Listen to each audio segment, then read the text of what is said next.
ములుగు జిల్లాలో బండి సంజయ్ మాట్లాడుతున్నారు. లైవ్ ద్వారా చూద్దాం. సభ్యులందరూ కూడా మీ అందరూ కూడా హృదయపూర్వక నమస్కారాలు, మీడియాకు కూడా నమస్కారాలు.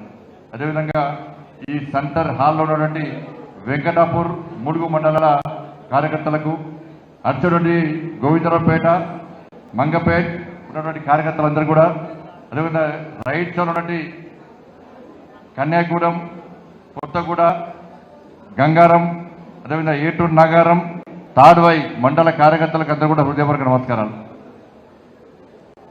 ఇది పవిత్రమైన గడ్డ అనేది, ఎందుకంటే నా పూజారి మాణిక్యం గారు త్యాగం చేసిన గడ్డ అనేది ములుగు గడ్డ.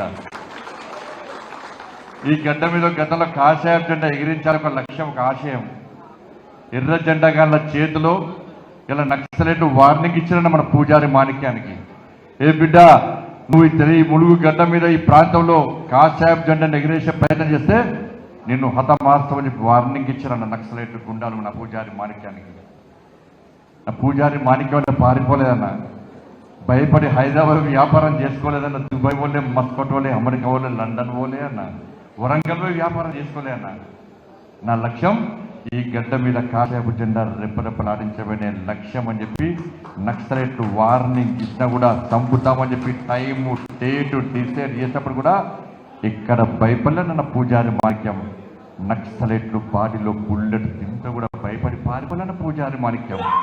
భారత్ మాతాకి జై, భారత్ మాతాకి జై, జై శ్రీరామ్, వందే మాతరం అంటూ నక్సలైట్లను ఎదుర్చి నలుగురు నక్సలైట్లను తోతో కాల్చి చంపిన వీరుడైన పూజారి మాణిక్యం. అటువంటి పూజారి మాణిక్యం త్యాగం చేసిన గడ్డ నా ములుగు గడ్డ.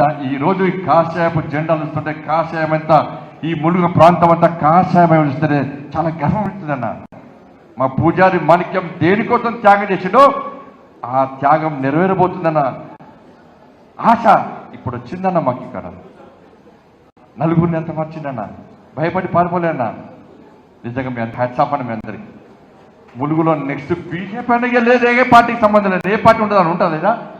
ఉంటుందా నేనా? ఇక్కడ ఎగిరేది ఏ జెండా? ఏ జెండా? ఏ జెండా? మీ కాషాయపు కాంతి నుంచి వచ్చే పగపగ మంటలకు రంగురంగుల జెండాలని మాడి మసైపోవాలి, మసైపోతుంది పక్క.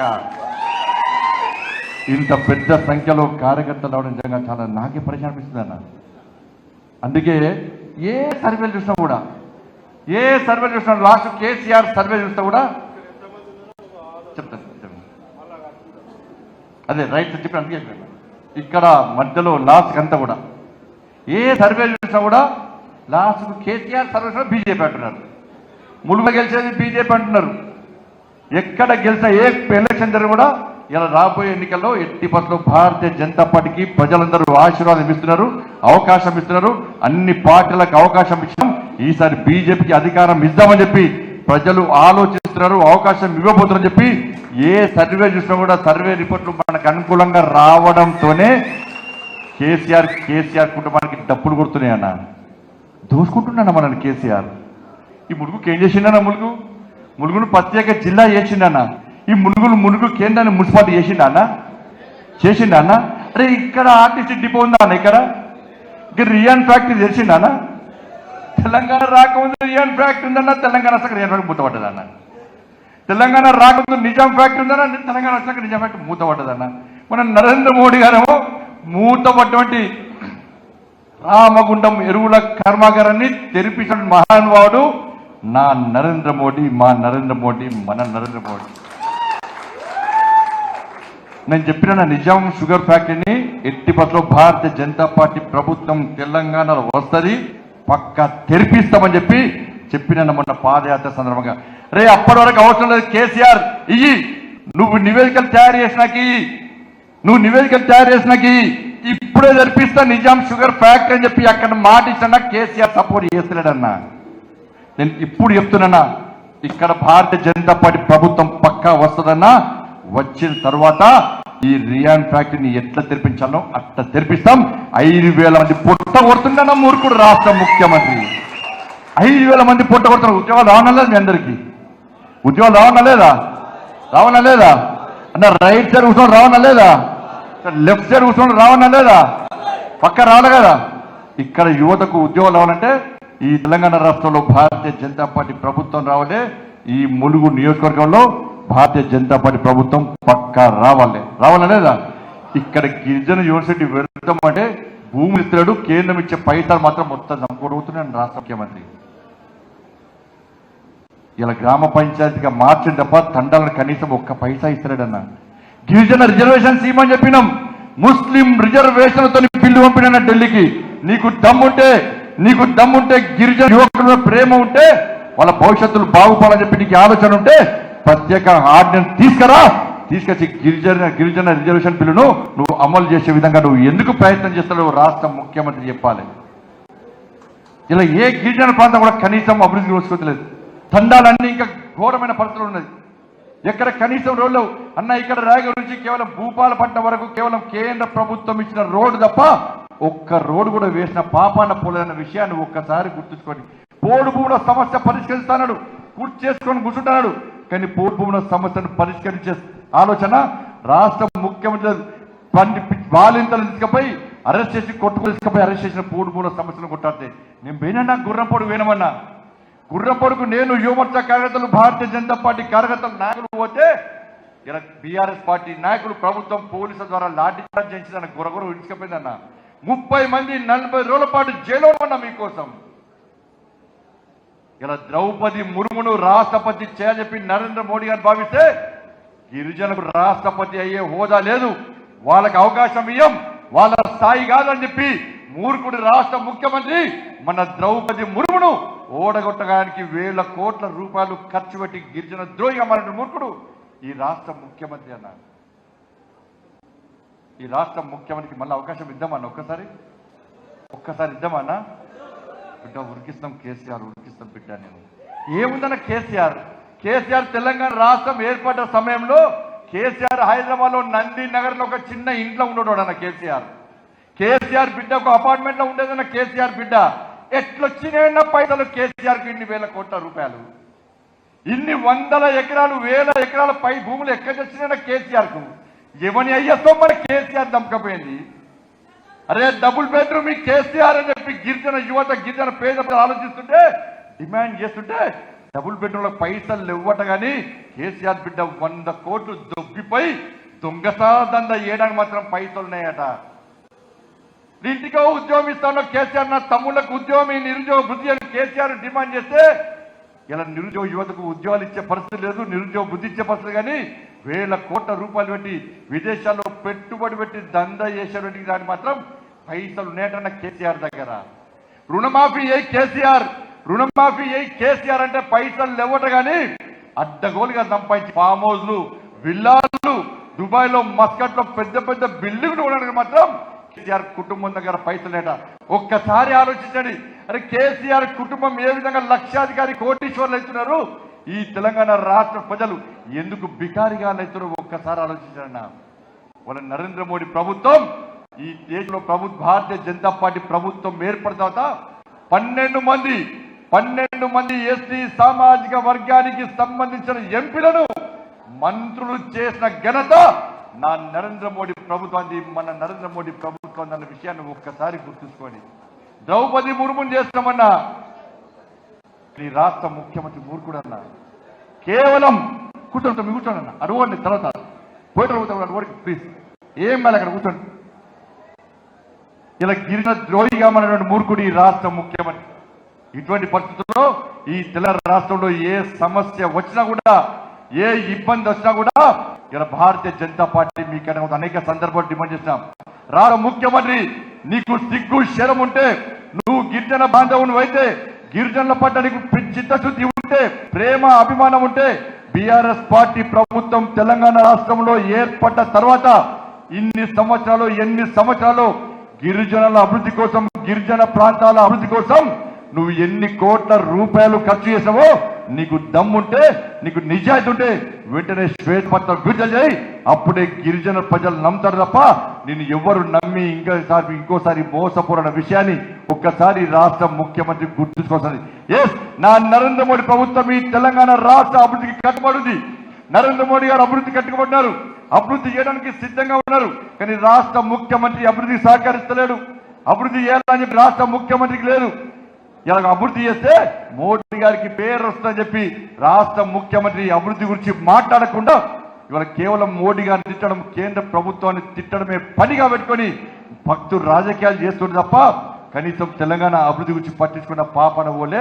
తెలంగాణ అభివృద్ధికి ఏం చేసినావో, ఏ విధంగా చేసినావో ఇంతవరకు చెప్పడానికి కూడా రాష్ట్ర ముఖ్యమంత్రి సాహసిస్తలేనంటే తెలంగాణ ప్రజలను, తెలంగాణ రాష్ట్రాన్ని ఏ విధంగా అధోగతి పాలు చేశాడో ఒక్కసారి ఆలోచించండి.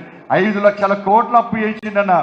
ఇంకా రాష్ట్ర ముఖ్యమంత్రికి అవకాశం ఇస్తే ఈ 5 లక్షల కోట్లు ఇంకా 5 లక్షల కోట్లు దేశం ఒకవైపు అభివృద్ధి చెందుతుందన్న. గతంలో భారతీయ జనతా పార్టీ ప్రభుత్వం ఏర్పడక ముందు ఈ దేశం ప్రపంచంలో ఆర్థిక రంగంలో 10వ స్థానంలో నుండి భారతదేశం నరేంద్ర మోడీ గారి ప్రభుత్వం ఏర్పడ్డ తర్వాత కోవిడ్ వచ్చినప్పటికీ కోవిడ్ వల్ల ప్రపంచం అంతా అతలాకుతలం అవుతుంది. ప్రపంచంలో అనేక అభివృద్ధి చెందిన దేశాలు, అగ్ర దేశాలని చెప్పుకున్న అనేక దేశాలు ఆర్థిక పరంగా పూర్తిగా నాశనం అవుతుంటే ఇలా భారతదేశం ఆర్థిక పరంగా ఈ ప్రపంచంలో 10వ స్థానం నుంచి 5వ స్థానానికి వచ్చిందంటే నరేంద్ర మోడీ గారి గొప్పతనాన్ని ఒక్కసారి ఆలోచన. ఇంకా 2-3 సంవత్సరాల్లో ఇలా 3వ స్థానానికి వస్తుంది.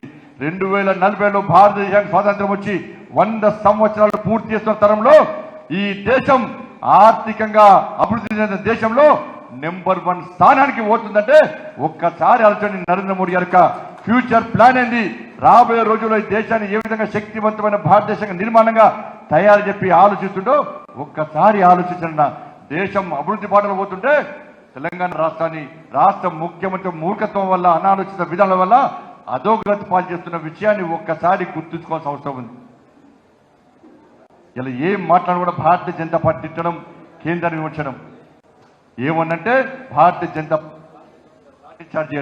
లాఠీ చార్జ్ చేయడం, నాన్ బెయిలబుల్ కేసులు పెట్టడం, జైళ్లకు పంపడం, అరెస్టులు చేయడం. కేసీఆర్ కుటుంబం ఏడికి పోయినా కూడా వాళ్ళను ఎట్టి పరిస్థితుల్లో వాళ్ళని కాపాడుకోవడం కోసం పూర్తి పోలీస్ బెటాలియన్ ఇలా వాడుకునే ప్రయత్నం చేస్తున్న విషయాన్ని ఒక్కసారి గుర్తుంచుకోవాల్సిన అవసరం ఉంది. భయపడతామన్నా?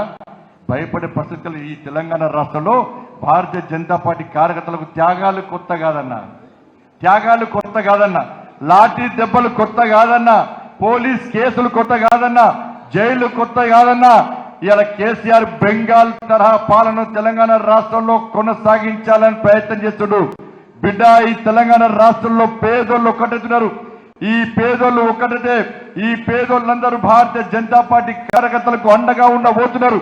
ఇలా తెలంగాణ రాష్ట్రంలో కాశాపు రాజ్యం రాబోతుంది, రామరాజ్యం రాబోతుంది. నీ గడీలు బద్దలు కొట్టం, నీ కుటుంబాన్ని తెలంగాణ పొలి మేలుంచి తరిమి కొట్టడమే లక్ష్యంగా భారతీయ జనతా పార్టీ కష్టపడి పనిచేస్తుందన్న. నేను అప్పీల్ చేస్తున్న టీఆర్ఎస్ పార్టీ నాయకులారా, కార్యకర్తలారా, మీకు వ్యతిరేకం భారతీయ జనతా పార్టీ కాదు, బీఆర్ఎస్ పార్టీ కార్యకర్తలకు వ్యతిరేకం కాదు. మేము బీఆర్ఎస్ పార్టీ నాయకులకు భారతీయ జనతా పార్టీ వ్యతిరేకం కాదు. ఒక్కసారి నిన్ను మనసుతో ఆలోచన గుండె నిబ్బరం చేసుకుని ఆలోచన. బీఆర్ఎస్ పార్టీ కార్యకర్తలారా, తెలంగాణ రాష్ట్రంలో ఏం జరుగుతుంది? ఒక కేసీఆర్ బిడ్డను కాపాడుకోవడం కోసం ఇలా క్యాబినెట్ ఢిల్లీ పోయిందన్న. కేసీఆర్ కొడుకును లీకేజ్ నుంచి కేసీఆర్ కొడుకును ట్విట్టర్ టిల్లును కాపాడుకోవడం కోసం ఇలా తెలంగాణలో బీఆర్ఎస్ పార్టీ యంత్రాంగం అంతా పనిచేస్తుందన్న. కానీ పేపర్ లీకేజ్ వల్ల, టీఎస్పీ పేపర్ లీకేజ్ వల్ల 30 లక్షల మంది నా తమ్ముళ్ళు, నా అక్కలు, నా చెల్లెల బతుకులు బర్బాద్ అయితే ముఖ్యమంత్రి ఇంతవరకు మాట్లాడలేదన్నా, ఇంతవరకు స్పందించలేదన్నా. 30 లక్షల మంది యువత భవిష్యత్తు ముఖ్యమంత్రి ముఖ్యం కాదన్నా. తన కొడుకు, తన బిడ్డ, తన అల్లుళ్ళు మాత్రమే రాష్ట్ర ముఖ్యమంత్రికి ముఖ్యమన్నా.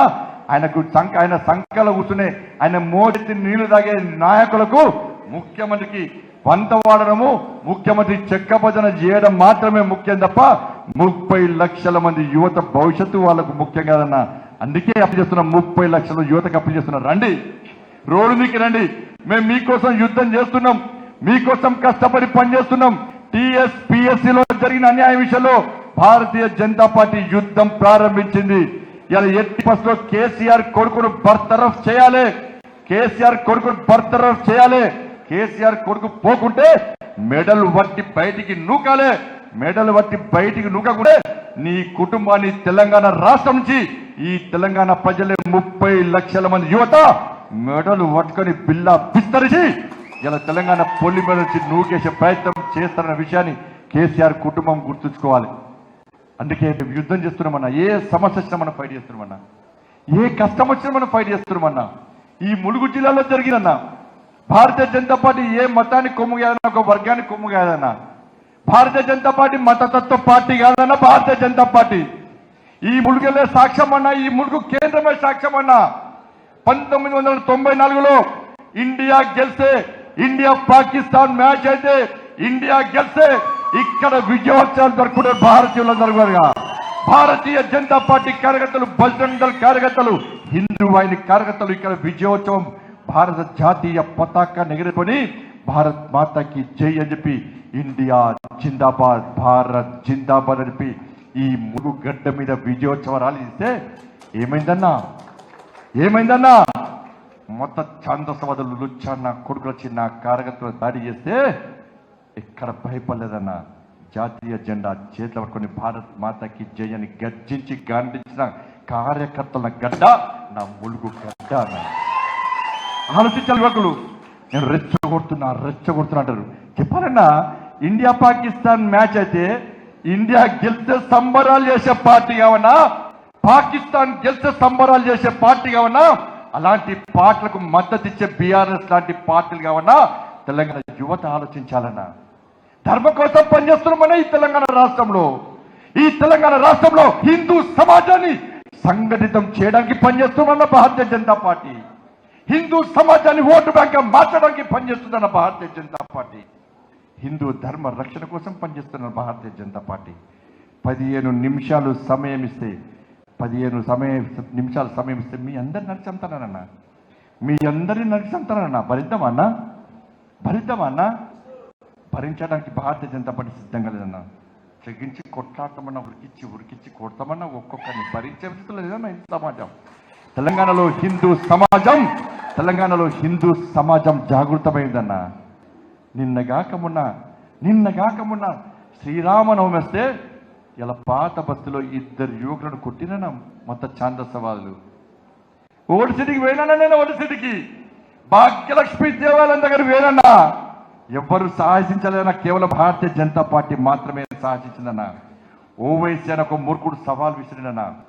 నరేంద్ర మోడీ తెలంగాణ రాష్ట్రానికి వస్తే నా పర్మిషన్ తీసుకోవాలి, పాత బస్సులో మీటింగ్ పెట్టాలంటే నా పర్మిషన్ తీసుకోవాలి, కేసీఆర్ వచ్చిన నా పర్మిషన్ తీసుకోవాలని చెప్పి ఓవైసీ సవాల్ విసిరిందన్న.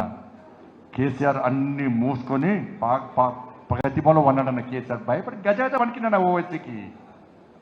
రే నరేంద్ర మోడీకి నీకెంత ఫరక్ రవి, నీకెంత తేడా రవి, నీకెంత స్థాయి రవి, నక్కకు నాగలు అనుకున్న ఫరకు నరేంద్ర మోడీకి నీకు. ఒక సింహంతో పెట్టుకుంటే మాడి మస్తైపోతామని చెప్పి సవాల్ను స్వీకరించిన నేనే. వస్తున్నాం, భారతీయ జనతా పార్టీ కార్యకర్తలు వస్తున్నాం, కాషాయపు జెండాతో వస్తున్నాం, జై శ్రీరామ్ అని చెప్పి వస్తున్నాం. ఏదైతే నీ అడ్డా అనుకుంటున్నావో ఆ పాత బస్తీ మా అడ్డా అని చెప్పి నిరూపించడానికి సిద్ధంగా ఉండాలని చెప్పి డేటు, టైము, ప్లేసు డిసైడ్ చేసామన్నా. పోలీస్ పర్మిషన్ ఇవ్వలేదన్నా. పోలీస్ పర్మిషన్ ఇవ్వాలన్నా. పోలీస్ పర్మిషన్ వద్దన్నమన్నా నేనే. ఇస్తే ఒక్క భాగ్యలక్ష్మి దేవాలయం దగ్గర సమావేశం పెడతా.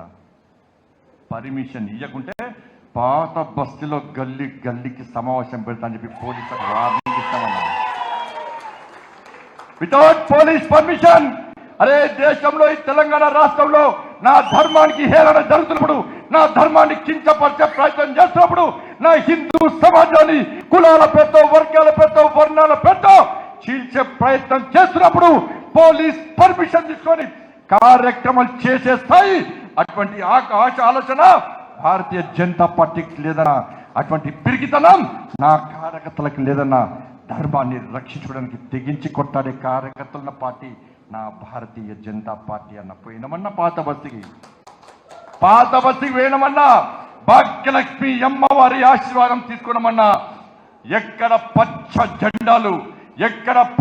జెండాలు రెప్పరెప్పలాడినాయో అన్ని సంవత్సరాలు పచ్చ జెండాలను పీకి పారసి ఆ గడ్డ మీద కాషాయపు ధ్వజాన్ని ఎగిరేసగలదా నా భారతీయ జనతా పార్టీ అన్నా.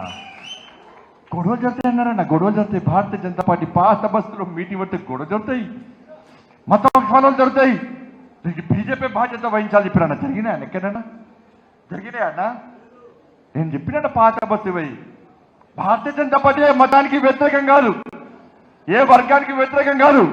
అరే పాత బస్తీని కొత్త బస్తీ ఇవ్వాలనుకుంటున్నాం, ఓల్డ్ సిటీని న్యూ సిటీ ఇవ్వాలనుకుంటున్నాం. ఇన్ని సంవత్సరాలు తెలంగాణ రాష్ట్రంలో ఉమ్మడి ఆంధ్రప్రదేశ్ లో ఏ ప్రభుత్వం అధికారంలో ఉంటే ఆ ప్రభుత్వానికి కొమ్ము కాసిన ఎంఏ పార్టీ పాత బస్తీని ఎందుకు అభివృద్ధి చేయలేకపోయింది? పాత బస్తీకి ఎందుకు కంపెనీలు వస్తారు? పాత బస్తీలో ఉన్న యువతకు ఎందుకు పాస్పోర్ట్లు వస్తారు? పాత బస్తీలో యువతకు ఎందుకు ఉద్యోగాలు వస్తారు? పాత బస్తీలో ఇంకా ఎందుకు అన్న గల్లీలో మురుగువాడగా ఎందుకు మారిందని చెప్పి ఇలా పాత బస్తీ గడ్డ సాక్షిగా మేము పాత బస్తీ జనానికి అప్పీల్ చేస్తామన్నాం. పాత బస్తీలో ఉన్న హిందువులు ఏడిపోయినన్న పాత బస్తీలో హిందువులు పోయి భయంతో దాచుకుంటారన్న వేరే ప్రాంతంలో అప్పీల్ చేస్తాను. నేనే పాత బస్తీ నుంచి వేరే బస్తీకి వెళ్ళినటువంటి హిందూ సమాజం పూర్తిగా పాత బస్తీకి రావాలి. మీ ఆస్తులను కాపాడే బాధ్యత, మీ ప్రాణాలను కాపాడే బాధ్యత మాది అని చెప్పి ఇలా భరోసా ఇచ్చిన తర్వాత భాగ్యలక్ష్మి దేవాలయం దగ్గర మీటింగ్ పెట్టిన తర్వాత ఎక్కడి నుంచి పోయిన హిందువులందరూ కూడా తిరిగి పాత బస్తీకి వస్తున్నారన్నా, పాత బస్తీకి వచ్చి వాళ్ళ స్థావరాలు ఏర్పరచుకుంటారన్నా. అటువంటి సమాజానికి ఒక భరోసా కల్పించడానికే భారతీయ జనతా పార్టీ పాత బస్తీ దగ్గర తెలిసిందన్న. ఈ తెలంగాణ రాష్ట్రంలో కాదన్నా, దేశంలో నరేంద్ర మోడీ గారి ప్రభుత్వం ఏర్పడక ముందు అనేక హామీలు ఇచ్చినాం. 370 ఆర్టికల్ రద్దు చేసాం. అయోధ్యలో దివ్యమైన భవ్యమైన రామ మందిర నిర్మాణాన్ని నిర్మిస్తామన్నాం, నిర్మించినాం. ట్రిపుల్ తలాక్ ను రద్దు చేస్తామన్నాం, రద్దు చేసినాం. ఒక్కసారి వచ్చండి, ప్రపంచమంతా ఆలోచిస్తుందన్నా. ఈ భారతదేశం 80% హిందువుల దేశం. ఈ భారతదేశం 80% హిందువులు ఉంటారట ఈ దేశంలో. హిందూ దేశం అన్నారట ఈ దేశంలో, ప్రజాస్వామ్య దేశం అంటారట. అరే 80% ఉన్న హిందువుల దేశంలో హిందువులు ఆరాధ్య దైవంగా భావించే రాముడు పుట్టిన స్థలంలో, రామ జన్మభూమిలో రామ మందిరం నిర్మించడానికి చాతనైతలేదట హిందువులకి. ఇది ఎక్కడి హిందూ దేశం రా, వీడెక్కడి హిందువులు రా అని చెప్పి ప్రపంచమంతా హేళన చేసిందన్న హిందూ సమాజాన్ని. నవ్విందన్న ప్రపంచమంతా హేళన చేసిందన్న. చీతు అన్నారన్న మనం చూసి. ఇన్ని సంవత్సరాలు ఈయన కాంగ్రెస్ పార్టీ అయోధ్యలో రామ మందిరం గురించి మాట్లాడలేదన్నా. అసలు అక్కడ రామ మందిరమే కాదన్నా, రాముడు పుట్టలేదన్నాడన్నా. అక్కడ రాముడు పుట్టినట్టు ఆధారాలు ఏమున్నాయని అడిగిందన్న కాంగ్రెస్ పార్టీ, ఎంఏ పార్టీలు, కమ్యూనిస్టు పార్టీలు ప్రశ్నించినాయన్నా.